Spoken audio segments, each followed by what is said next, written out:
Oil pulling அது எப்படி பண்ணுறது?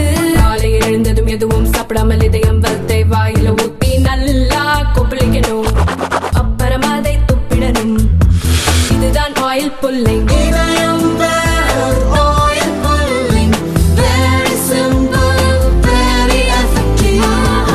கடந்த 2 ஆண்டுகளுக்கு முன்னால் வேங்கை வயல் கிராமத்தில் நடைபெற்ற வரலாறு காணாத ஒரு அருவருப்பான கொடூரமான சம்பவம் தமிழகத்தை உலுக்கியது. இது தொடர்பாக வழக்கு விசாரணை நடத்தப்பட்டு சிபிசிஐடி காவல் நிர்வாகம் நீதிமன்றத்தில் குற்றப்பத்திரிகையை தாக்கல் செய்திருக்கிறார்கள். இந்த நிலையில் வேங்கை வயல் கிராமத்துக்குள் யாரும் உள்ளே செல்ல முடியாதபடி ஒரு கடுமையான நெருக்கடி உருவாக்கப்பட்டிருக்கிறது.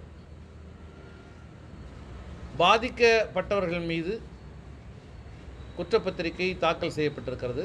அவர்கள் பாதிக்கப்பட்டவர்கள் மாத்திரமல்ல, அவர்கள் குடும்பத்தை சார்ந்தவர்கள், அவருடைய பிள்ளைகள், அவருடைய பெற்றோர்கள், இன்னும் சொல்லப்போனால் அவர்களே கூட அந்த நீரை ஒரு வார காலம் அருந்திய பிறகு அது கண்டெடுக்கப்பட்ட சூழ்நிலையில் அவர்கள் மீதே இந்த வழக்கை திசை திருப்பியது என்பது ஏற்றுக்கொள்ள முடியாது, இயற்கை நீதிக்கு முரணானது.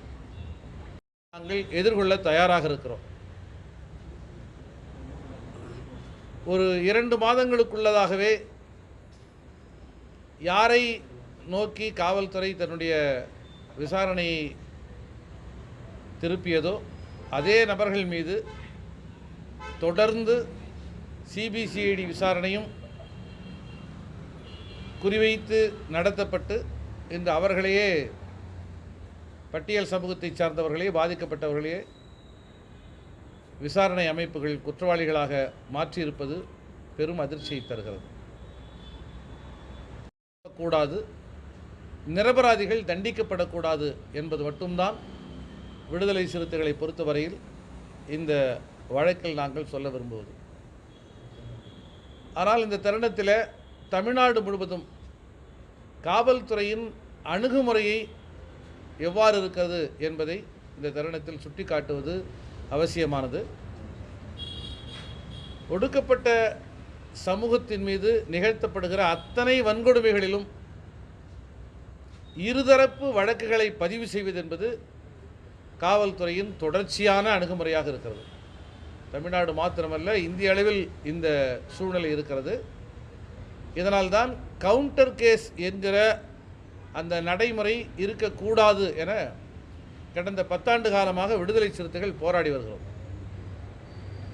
எங்கு வன்கொடுமைக்கு ஆளாக்கப்படுகிறோமோ அந்த இடத்தில் எல்லா இடங்களிலும், குறிப்பாக விழுப்புரம் அருகே கடந்த 2021 ஒட்டநந்தல் என்கிற கிராமத்தில் ஊர் திருவிழாவை சாதி இந்துக்கள் கொண்டாடிய பிறகுதான் ஆதிதிராவிட மக்கள் தங்கள் பகுதியில் கொண்டாட வேண்டும்.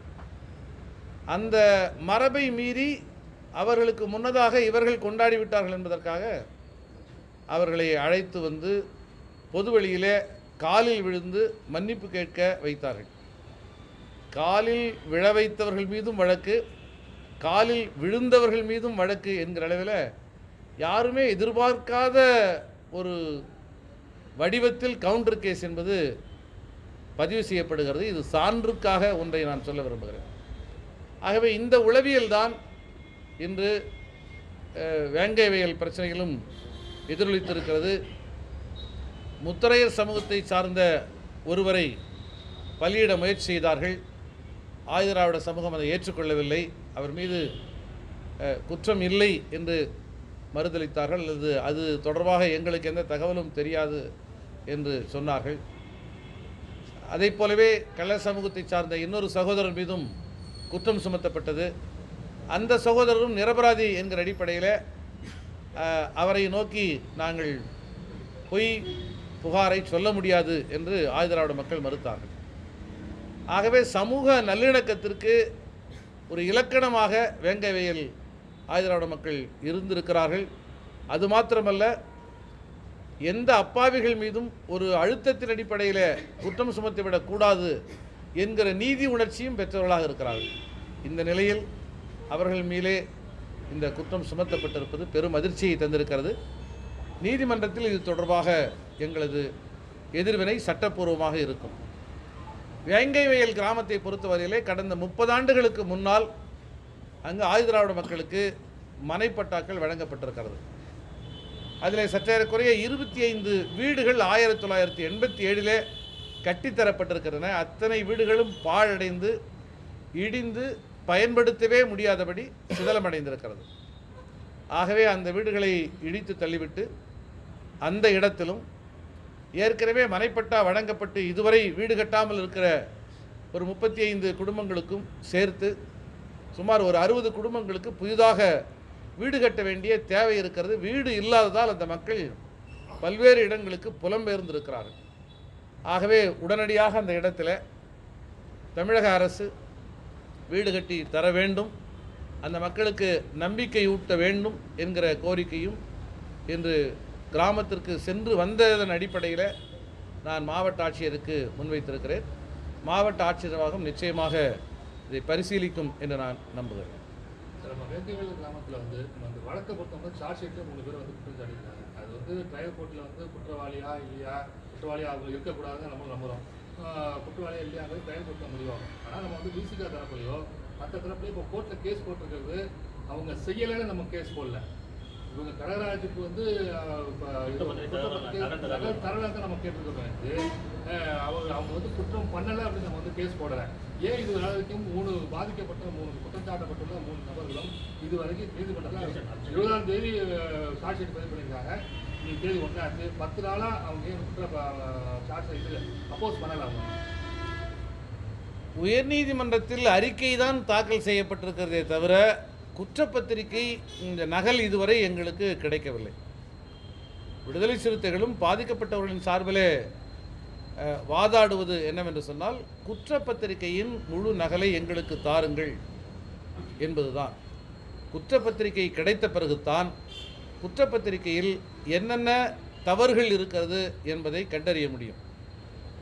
அந்த அடிப்படையில் உயர்நீதிமன்றத்தில் இவர்கள் சமர்ப்பித்திருப்பது, சிபிசிஐடி சமர்ப்பித்திருப்பது ஒரு அறிக்கை தானே தவிர அது குற்றப்பத்திரிகை அல்ல. குற்றப்பத்திரிகை வேண்டும் என்று கோரிதான் என்று நீதிமன்றத்தை நாடியிருக்கிறோம். எங்களுக்கு சொல்லாமலேயே SC/ST வன்கொடுமை தடுப்பு சட்டத்தை பொறுத்தவரையிலே all legal proceedings should be communicated to the victims என்று இருக்கிறது. பாதிக்கப்பட்டவர்களுக்கு இந்த விசாரணை நடைமுறைகள் தெரிவிக்கப்பட வேண்டும், குற்றப்பத்திரிகை அவர்களுக்கு விலை இல்லாமல் வழங்கப்பட வேண்டும் என்று அறிவுறுத்தப்பட்டிருக்கிறது. அது வழங்கப்படவில்லை. ஆகவே அது வழங்கப்பட வேண்டும் என்று நீதிமன்றத்தை நாடியிருக்கிறோம். அது எங்களுக்கு வழங்கப்படாமலே தாக்கல் செய்யப்பட்டதால் தாக்கல் செய்யப்பட்ட குற்றப்பத்திரிகை நீங்கள் ஏற்றுக்கொள்ளக்கூடாது என்றும் நீதிமன்றத்தை வலியுறுத்தியிருக்கிறோம்.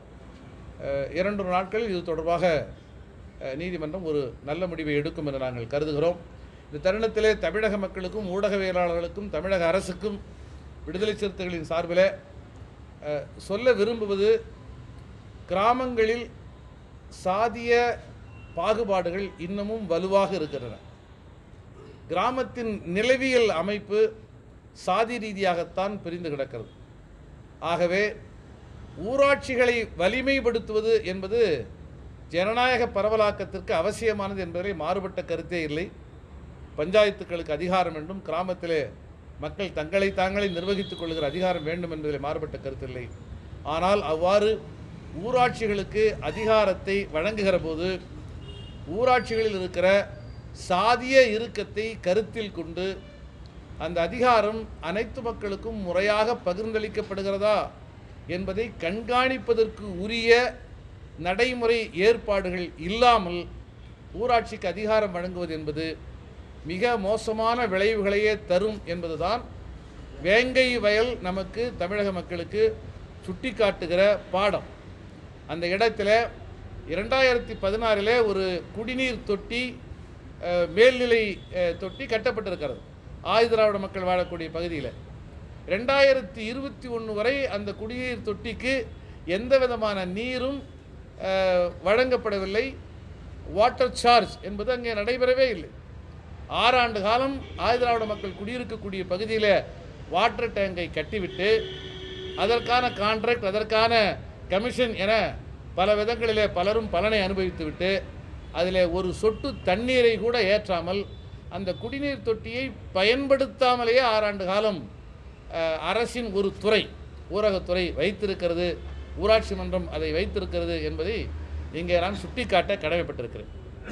கிராமத்தின் மையத்தில் இருக்கிற குடிநீரிலிருந்து, அந்த தொட்டியில் இருந்து கிராமத்தின் விளிம்பு நிலையில் இருக்கிற ஆதிதிராவிட மக்கள், பழங்குடி மக்கள் வாழக்கூடிய பகுதிக்கு அந்த குடிநீர் தொட்டியினுடைய குழாய் இணைப்புகள் போகிற போது அதிகாரம் எவ்வாறு விளிம்பிலை மையத்தில் இருந்து விளிம்பை நோக்கி போகிற போது ஒன்றுமில்லாமல் அது கரைந்து விடுகிறதோ அதை போல அந்த தண்ணீரை மோட்டார் மின்விசை பம்புகளை வைத்து உறிஞ்சுகிறவர்கள் அந்த குடிநீர் தொட்டி அமைந்திருக்கிற பகுதியில் இருக்கிற சாதி இந்துக்கள் அதை பயன்படுத்திக் கொள்கிறார்கள். விளிம்பு நிலையில் இருக்கிற மக்களுக்கு அந்த தண்ணீரே கிடைப்பதில்லை. ஆக இப்படி கிராம நிர்வாகம் என்பது ஒரு சாதிய நிர்வாகமாக இருக்கிறது என்பதை விடுதலை சிறுத்தைகள் சுட்டிக்காட்ட கடமைப்பட்டிருக்கிறோம். 100 நாள் வேலை என்று தரப்படுகிறது. இந்த 100 நாள் வேலையில் தமிழ்நாட்டின் எந்த கிராமத்திலும் 1-2 இடங்களில் மிக சிறிய எண்ணிக்கை இருக்கிற இடங்களில் விதிவிலக்காக இருக்கலாம். வேறு எந்த கிராமத்திலும் தாழ்த்தப்பட்டவர்களும் பிற்படுத்தப்பட்டவர்களும் ஒன்றாக சேர்ந்து 100 நாள் வேலையில் இடம்பெறுவதில்லை. நாம் கிளஸ்டர் என்று பிரித்து வைத்திருக்கிறோம். ஆனால் கிளஸ்டர் என்பது சாதியாகவே இருக்கிறது. ஆகவே கிராம பஞ்சாயத்துக்கு தரப்படுகிற அதிகாரம் விளிம்பு நிலை மக்களுக்கு சென்று சேருவதை உறுதிப்படுத்துவதற்குரிய புதிய செயல் திட்டங்களை தமிழக அரசு கருதி பார்க்க வேண்டும் என்பதுதான் வேங்கைவேல் நமக்கு உணர்த்துகிற அடிப்படை பாடமாக இருக்கிறது. காவல்துறையினுடைய உளவியல் என்பது சாதிய ஒடுக்குமுறைகளை சட்டம் ஒழுங்கு பிரச்சனையாக பார்க்கிறது. அதில் யார் பாதிக்கப்பட்டவர்களோ அவர்கள் மீதே வழக்கை போட்டு வழக்கை முடித்து விடுவதன் மூலமாக சட்டம் ஒழுங்கு பிரச்சனையை கையாண்டு விட்டதாக காவல்துறை கருதுவது என்பது சமூக மாற்றத்திற்கு தடையானது. ஆகவே காவல்துறை இத்தகைய அணுகுமுறையிலிருந்து தன்னை விடுவித்துக் கொள்ள வேண்டும். சமூக மாற்றத்திற்கு காவல்துறை துணையாக இருக்க வேண்டும். தமிழக அரசு வந்து தாக்கப்பட்டுள்ள அந்த குற்றப்பத்திரிகையில் வந்து 3 பேரை குற்றச்சாட்டிருக்காங்க. இந்த 3 பேருக்கும் உண்டான இதில் தாண்டி ஒரு சமூகத்துக்கு உண்டான ஒரு இழிவாக நம்ம பார்க்க வேண்டியிருக்கு. அந்த சூழ்நிலையில் இப்போ இது குறித்து தமிழக முதல்வரிடம் சொன்னீங்க, காவல்துறை கட்டுப்பாட்டில் இருக்கிற தமிழக முதல்வரிடம் உங்கள் கட்சியுடைய தலைவர் வந்து சந்திச்சு சம்பந்தமாக பேச வாய்ப்பு இருக்கா சார்? காவல்துறை மாத்திரம் தமிழக முதல்வருடைய கட்டுப்பாட்டில் இல்லை. ஒட்டுமொத்த தமிழ்நாட்டில் இருக்கிற அத்தனை துறைகளும் மாண்புமிகு முதல்வருடைய கட்டுப்பாட்டில் தான் இருக்கின்றன. இது தொடர்பாக ஒரு முறை அல்ல, பல முறை மாண்புமிகு தமிழக முதல்வரை பார்த்து வலியுறுத்தி இருக்கிறோம், தொடர்ந்து வலியுறுத்துவோம். இந்த இடத்தில் நிகழ்ந்திருப்பது எங்களது வாழ்க்கையில் நாங்கள் கண்டிராத கொடூரம். பாதிக்கப்பட்டவர்கள் எந்த தண்ணீரை அவர்கள் அருந்தினார்களோ அவர்கள் மீதே குற்றப்பத்திரிகையை தாக்கல் செய்வது என்பதை ஏற்றுக்கொள்ளவே முடியாது.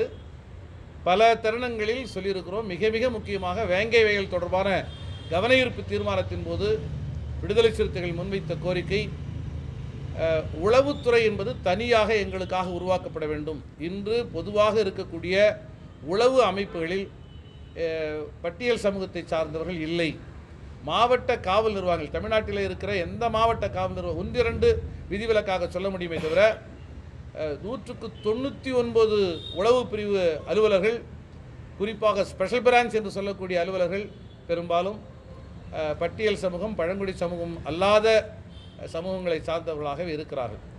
ஆகவே மத ரீதியான வெறுப்பை விதைத்து மதக்கலவரத்தை தூண்ட முயற்சிக்கிற சனாதன சக்திகள் மிக வெளிப்படையாக அரசியல் களத்தில் நிற்கிற இந்த சூழ்நிலையில் சாதி சண்டைகளை மூட்டி இன்று சமூக முன்னேற்றத்துக்கு தடையாக இருக்கக்கூடிய சக்திகள் இருக்கிற களத்தில் நாம் சாதிய மதவாத சக்திகளை கண்டறிவதற்கான தனித்துவமான உளவு அமைப்பை உருவாக்க வேண்டும் என்று விடுதலை சிறுத்தைகள் சார்பிலே வேங்கைவேல் தொடர்பான கவனஈர்ப்பு தீர்மானத்தின் போது மிக அழுத்தமாக பதிவு செய்திருக்கிறோம்.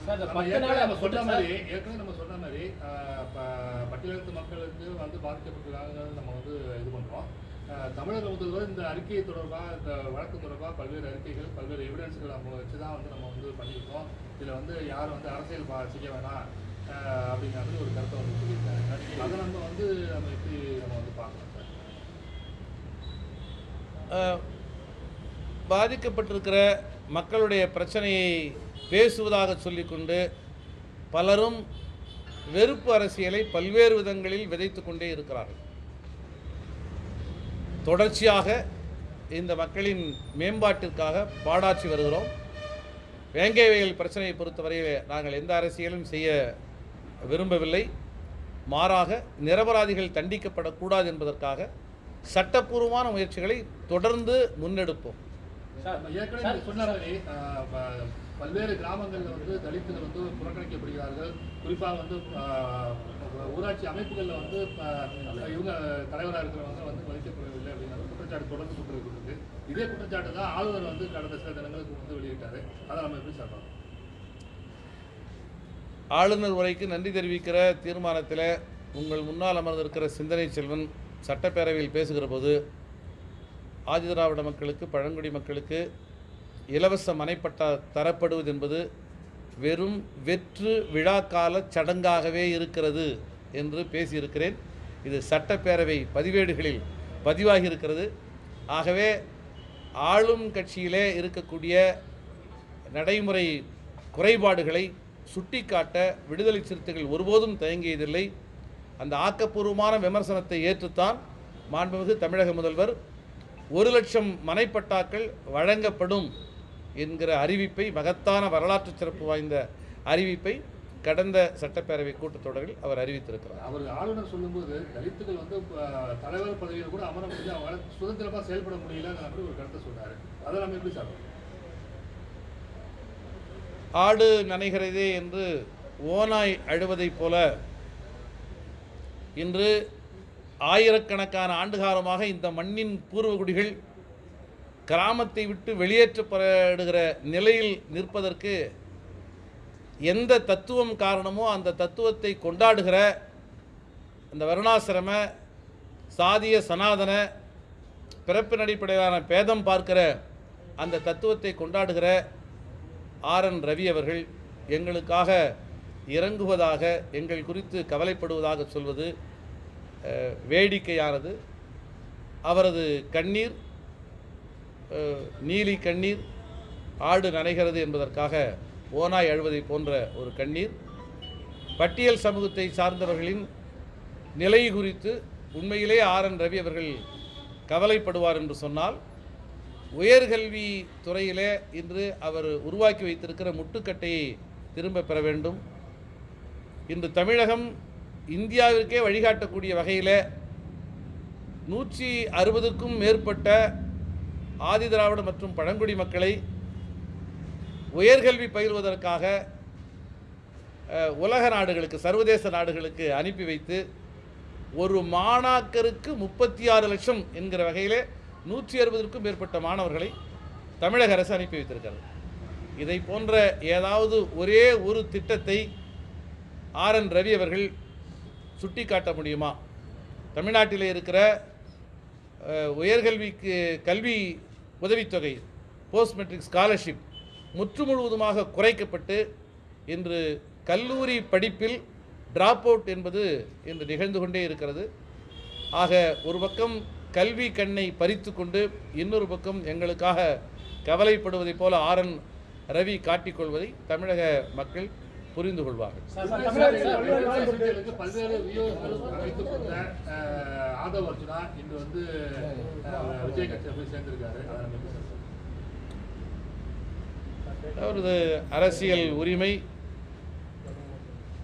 எங்களோடு பயணப்பட்டவர்கள் எங்கிருந்தாலும் அரசியல் புரிதலோடு தமிழ் சமூகத்தின் நலனுக்காக பாடாற்ற வேண்டும், பாடாற்றுவார்கள் என்கிற நம்பிக்கை எங்களுக்கு இருக்கிறது. நேற்று எங்கள் தலைவர் சுட்டி காட்டியதைப் போல எங்கள் கட்சிகளில் இருந்து ஒழுங்கு நடவடிக்கை எடுக்கப்பட்டாலும் கூட அதை ஒரு பகை முரணாக கருதாமல் தலைவர் எழுச்சி தமிழரை நேரில் சந்தித்து வாழ்த்து பெற்றிருக்கிறார். இந்த முதிர்ச்சியான அணுகுமுறை பாராட்டுதலுக்குரியது. சார், தமிழகத்தில் பல்வேறு காலகட்டங்களில் வந்து பட்டியலின சமூகங்களுக்கு எதிராக இருக்கக்கூடிய கொடுமைகளை விடுதலை சிறுத்தைகள் கட்சி வந்து போராடி அதுக்கு உண்டான தீர்வுகளையும் பண்ணிருக்கு. இவ்வளோ காலம் தொட்டு வந்தும் இன்னமும் அந்த பட்டியலின சமூகத்துக்கு எதிராக வந்து பல்வேறு குற்றங்கள் நடைபெற்றிருக்கு. இதுக்கு தேவையான சட்டங்கள் எதுவும் ஏற்ற நிலையில் கடந்த 75 ஆண்டு காலமாக நிறைவேற்றப்படாத பல கோரிக்கைகள் இந்த 3-4 ஆண்டுகளில் நிறைவேற்றப்பட்டிருக்கிறது. ஸ்டேட் கமிஷன் வேண்டும் என்பது 25 ஆண்டுகால கோரிக்கை. சென்ட்ரல் கமிஷன் இருக்கிறது, எஸ்சி கமிஷன் என்று சொல்லக்கூடிய நேஷனல் கமிஷன் இருக்கிறது. ஆனால் இங்கே ஸ்டேட் கமிஷன் இதுவரை உருவாக்கப்படவில்லை. விடுதலை சிறுத்தைகளின் கோரிக்கையை ஏற்று தமிழக அரசு ஸ்டேட் கமிஷனை இப்பொழுதுதான் உருவாக்கியிருக்கிறது. அதைப்போல ஒதுக்கப்படுகிற நிதி நிலையில் விகிதாச்சார அடிப்படையில் இந்த மக்கள் தொகைக்கு ஏற்ற வகையில் அவர்களுக்கு அந்த நிதி நிலையை செலவிட வேண்டும். ஸ்பெஷல் காம்பனன்ட் பிளான் என்று சொல்லக்கூடிய சிறப்பு உட்கூறு திட்டத்திற்கான ஒரு தனி திட்டம் உருவாக்கப்பட வேண்டும் என நீண்ட நெடிய காலமாக எமது மக்கள் வலியுறுத்தி இருக்கிறார்கள். இந்த ஆட்சியில்தான் அதற்கான சட்டம் உருவாக்கப்பட்டிருக்கிறது. சார், இறையூர் வேங்கை வயலில் இன்னைக்கு தொடர்ந்து 6வது நாளாக பட்டியலின மக்கள் காத்திருப்பு போராட்டத்தில் ஈடுபடுறாங்க. அந்த போராட்டம் முடிவு கொண்டு வருமா? அவங்களுக்கு ஏதேனும் ஆறுதலாக சொல்லியிருக்கீங்களா? நான் இந்த போராட்டம் தொடர மாட்டேன். மாண்புமிகு தமிழக முதல்வர் அவர்கள் வேங்கை வயல் கிராமத்து மக்களுடைய பிரச்சனையில் நேரடி கவனம் செலுத்த வேண்டும் என்பது விடுதலை சிறுத்தைகளின் வேண்டுகோள். தேவையில்லாமல் ஒரு தனி சிறையைப் போல அந்த பகுதியை அடைத்து வைப்பதை தமிழக அரசு உடனடியாக மறுபரிசீலனை செய்ய வேண்டும். அனைத்து ஜனநாயக சக்திகளும் இந்த கிராமத்திற்குள் சென்று வருவதை உறுதிப்படுத்த வேண்டும். வளர்ச்சி திட்டங்கள் அந்த கிராமத்தின் அனைத்து பகுதி மக்களுக்கும் போய் சேர வேண்டும். அந்த பகுதிக்கு இன்று நான் போய் பார்த்தேன். அந்த பகுதியில் இருக்க விசாரணை பண்ணணும்னு கேட்குறாரு. நீதிமன்றத்தை நாடோன்னு சொல்லியிருக்காரு. ஆனால் அந்த ஒரு வாரம் ஆகி இன்னும் வந்து அந்த அதை பற்றி எந்த ஒரு நடவடிக்கையும் தாக்கல் செய்யலையே. அதுலேருந்து பின்வாங்குதா விடுதலை சிறுத்தைகள் கட்சி? நீதிமன்றத்தில் தாக்கல் செய்யப்பட்டது குற்றப்பத்திரிகை அல்ல. நீதிமன்றத்தில் தாக்கல் செய்யப்பட்டது ஒரு அறிக்கை. குற்றப்பத்திரிகை என்பது வேறு, அறிக்கை என்பது. சொல்லிடுறேன். உயர்நீதிமன்றத்தில் தாக்கல் செய்யப்பட்டது அறிக்கை. இங்கே மாவட்ட SC/ST கோர்ட்டில் குற்றப்பத்திரிகை தாக்கல் செய்து விட்டோம் என்கிற அறிக்கையை அவர்கள் தாக்கல் செய்திருக்காங்க. அப்படி ஒரு குற்றப்பத்திரிகையை தாக்கல் செய்திருந்தால் அது பாதிக்கப்பட்டவர்கள் அல்லது புகார்தாரருக்கு விலை இல்லாமல் ஒரு நகல் வழங்கப்பட வேண்டும். இதுவரை எங்களுக்கு அது வழங்கப்படவில்லை. அவ்வாறு அந்த குற்றப்பத்திரிகை எங்களுக்கு வழங்கப்பட்டால்தான் அந்த குற்றப்பத்திரிகையில் இருக்கிற தவறுகளை சட்டப்பூர்வமாக எடுத்து முன்வைக்க முடியும்.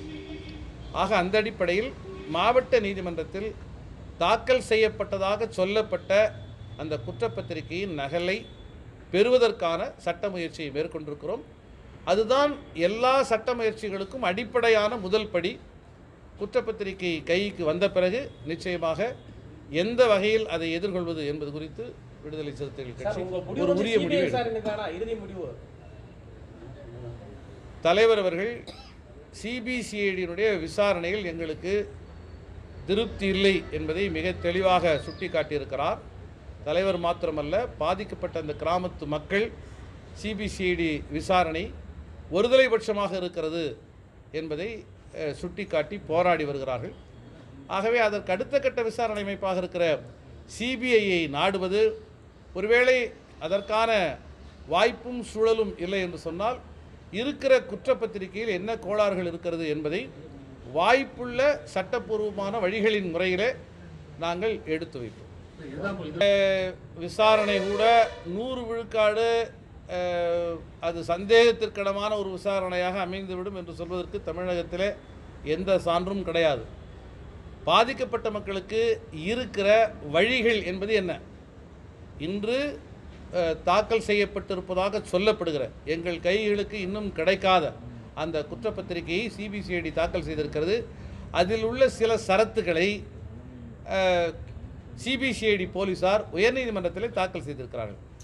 அந்த ஷரத்தில் மிக முக்கியமானது, அவர் அந்த தந்தையாருடைய பேர் என்ன? ஜீவானந்தம்.